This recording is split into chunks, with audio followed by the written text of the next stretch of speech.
दोस्तों, क्या आपने कभी सोचा है बिहार की राजनीति में मुस्लिम वोट क्यों सबसे अहम माना जाता है?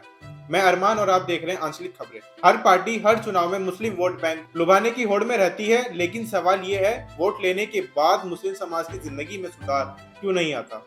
क्या ये सिर्फ वोट बैंक का खेल है या फिर कोई गहरा राज छुपा है? आज हम इसी सियासी सच और सामाजिक असमानता की पूरी कहानी बताएंगे, तो वीडियो अंत तक देखिए क्योंकि ये आपके सोचने का नजरिया बदल देगा। बिहार में मुस्लिम आबादी लगभग 16 से 17% है, यानी हर तीसरे चौथी सीट पर यह वोट निर्णायक साबित हो सकते हैं। इसलिए आरजेडी, कांग्रेस, जेडीयू और कभी कभी बीजेपी भी इस वोट बैंक को जीतने के लिए पूरी रणनीति बनाती है। इतिहास बताता है कि मुस्लिम वोट ने बिहार की कई सरकारों को जन्म दिया।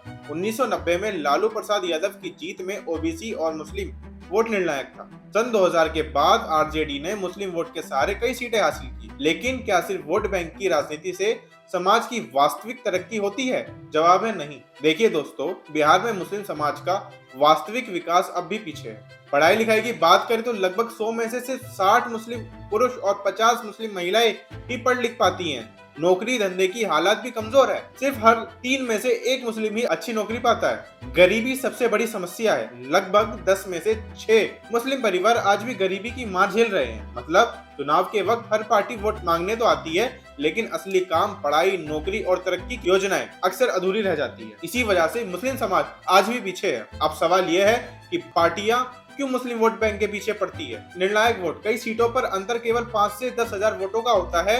मुस्लिम वोट निर्णायक साबित हो सकता है। पार्टियां गठबंधन बनाती है और मुस्लिम वोट इन्हें मजबूती देता है। बिहार के कई जिले में मुस्लिम आबादी सबसे ज्यादा है। वोट बैंक के लिए पार्टियां अक्सर वादे, घोषणाएं और छोटे छोटे योजनाएं करती हैं, लेकिन वोट लेने के बाद पार्टियां अक्सर लंबे समय तक काम नहीं करती, जिससे समाज का विकास रुक जाता है। ये वो हिस्सा है जहां सबसे बड़ी कहानी छुपी है।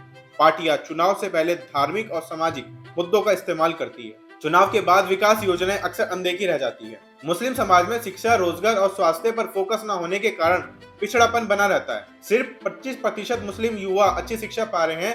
केवल 30% परिवार सही रोजगार और स्थिर आमदनी में है। लगभग 60% परिवार गरीबी रेखा के नीचे जीवन बिता रहा है। यानी वोट लेने के बाद पार्टियां का नजरिया सिर्फ विकास पर नहीं, बल्कि सिर्फ वोट बैंक पर होता है। दोस्तों, यही है सच्चाई। बिहार पॉलिटिक्स में मुस्लिम वोट्स के पीछे हर पार्टी लगी है, लेकिन वोट लेने के बाद मुस्लिम समाज का असली विकास रुक जाता है। मतलब वोट बैंक का खेल चलता रहता है। समाज की तरक्की सिर्फ एक जहरीली राजनीति की आड़ में दब जाती है। दोस्तों, आपने कई बार असदुद्दीन ओवैसी का भाषण सुना होगा।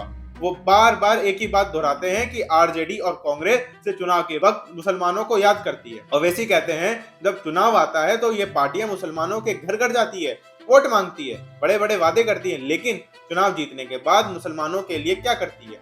कुछ भी नहीं।